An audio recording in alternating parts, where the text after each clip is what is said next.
Are you or were you an anxious drinker?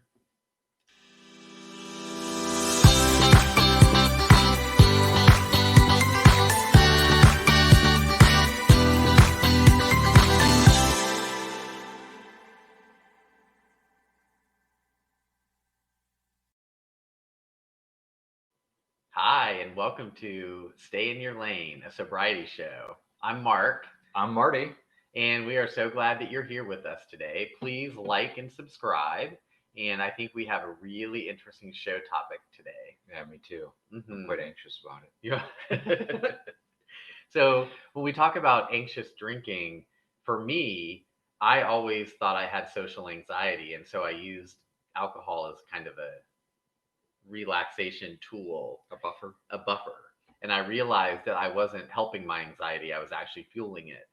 So true, isn't it? Yeah. Yeah, because the same thing for me. So when I first went to the gay club and I ran to the bar, and I quickly discovered that I could drink to supposedly feel more comfortable, Uh-huh. right? And but I was just avoiding dealing with how I was feeling about being there, and it was a whole new world, and so I found myself, and I think that maybe that snowballed into using drinking for any type of situation that I felt I was going to be anxious about. Right. Um, and then as my addiction grew, I was anxious to drink.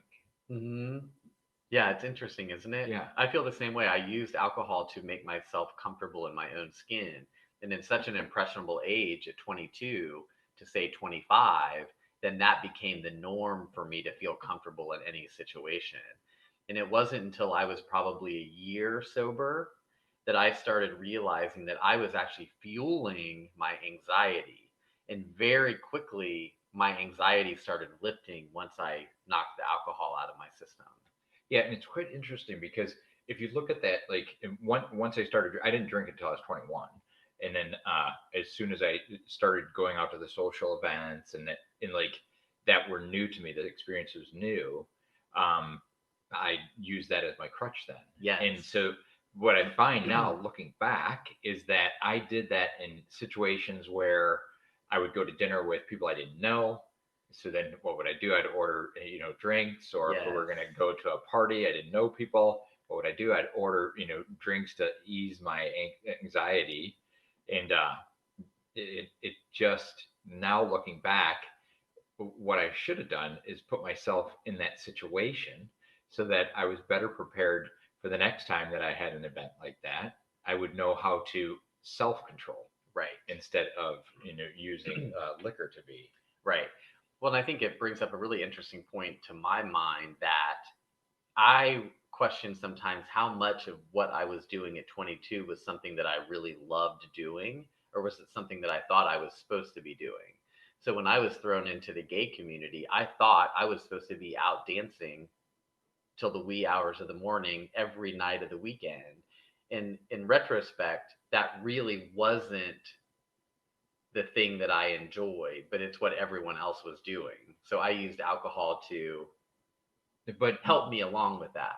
but looking back, everybody wasn't doing that. Right. I thought everyone You was doing thought that. everyone was doing that, Right. which creates the anxiety itself.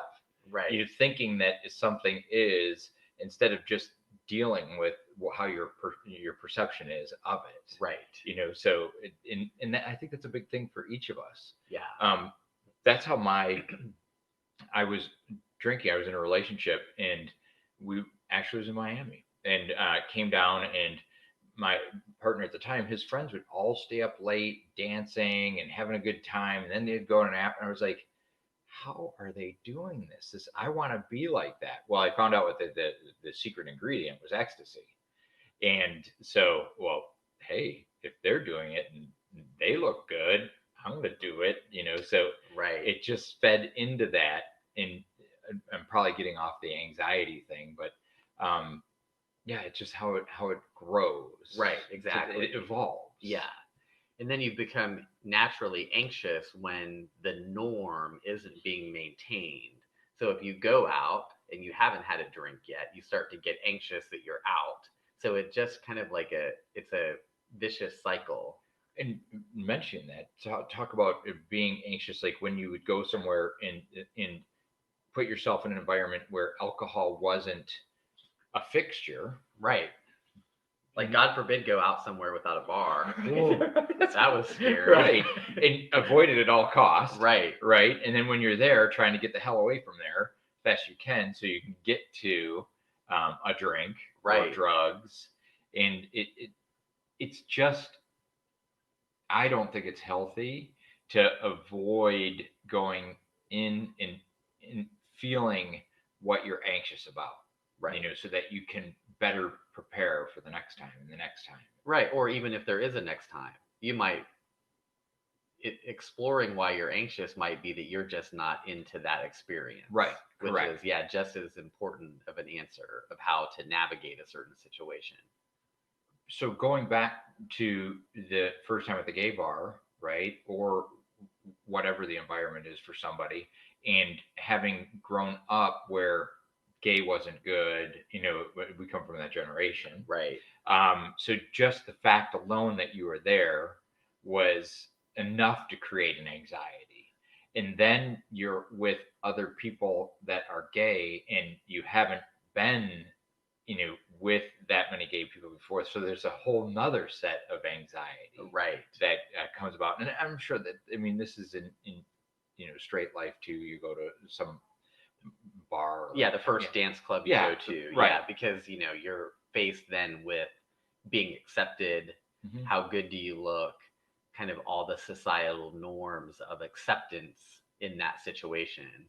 Yeah, and I think that also anxiety, like what are you supposed to wear? Mm-hmm. How are you supposed to act? What are you supposed to say? And then what happens is that you have too many cocktails and you say all the wrong stuff. Right. And you start disrobing with it. Yeah, we should have been anxious about our behavior when we drank. Right. But we weren't. Right. Well, that's we when we were talking about what show topic to we're like, now the thought of being in that environment in drinking would make it creates an anxiety in me, but because I'm sober, I know how to deal with the anxiety.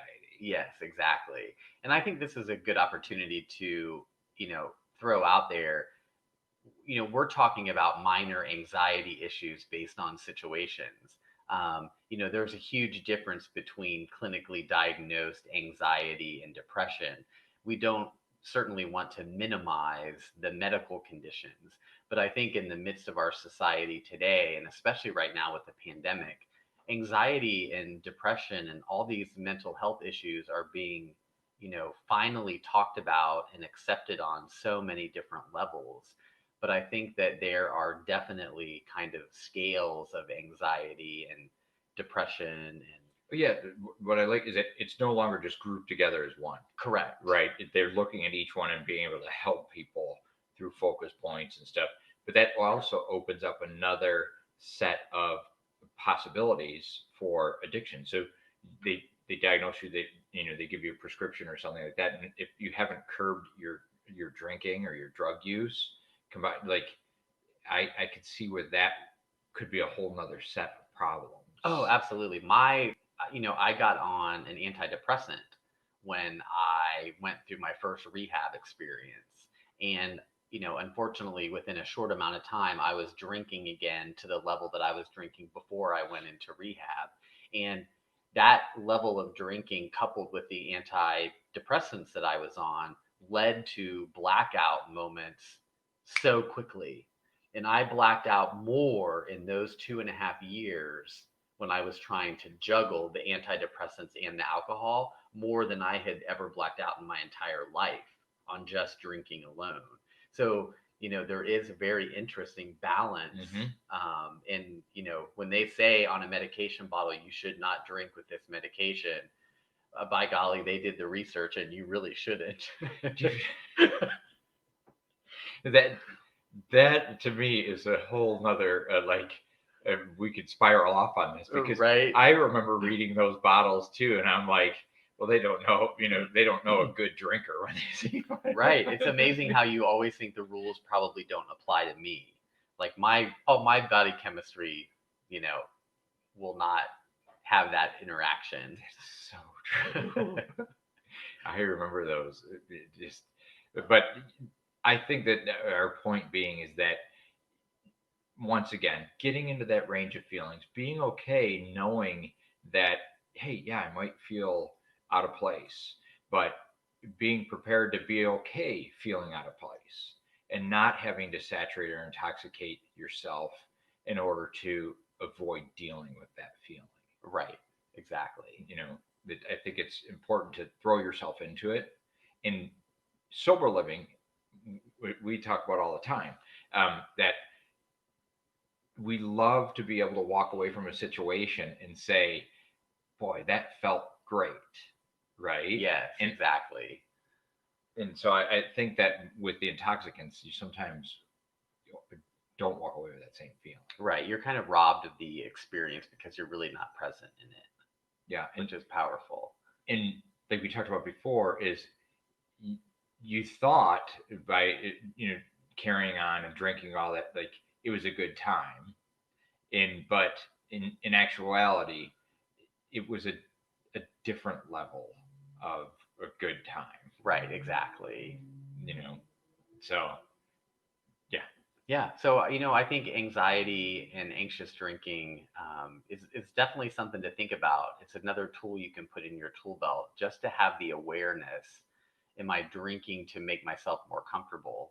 Or the clarity that comes in your sobriety and having those light bulb moments of behaviors in the past where you can tie the correlation to, oh, yeah, I must have been feeling a little bit uncomfortable or anxious. And that's why I, overdrank. So I think that these are huge light bulb moments for people. Mm-hmm. Yeah, I think that the anxiety is a key element of looking back now and just Mm-hmm. sitting here, talking to everybody about it. I'm just reviewing the times in my life, and I definitely was an anxious drinker. Yes. Both ways. Right. I put myself in there, and then I drank to get rid of my anxiety, and then I was anxious to get to a drink at points too. So there's two different types of anxiety about it. Right, exactly. I remember, to our point earlier, if I knew I was going somewhere that didn't have a bar, I would literally get anxious. Like, well, how in the heck are we going to get through dinner if we don't have drinks? It just didn't sound fun to me. And now I can go anywhere and have just as much fun, even more fun than I ever did when I was drinking. Well, let's see if anybody can relate to this one. How about when you were going to that place that you knew that didn't have alcohol and throwing back a few before you left, Right. to get you through, Exactly. right? Yeah. And then drive there. Right. Yeah. It's amazing, isn't it? Yeah, what we do to ourselves. Oh my goodness. Well, I'm grateful that my anxiety has gone significantly down since I stopped drinking. And I hope that this conversation is helpful and beneficial to you all in your journey. Yeah. Thank you for joining us today. It was a pleasure. Yeah, and please like and subscribe. We will certainly look forward to seeing you on our next casual conversation on sober living. Bye now.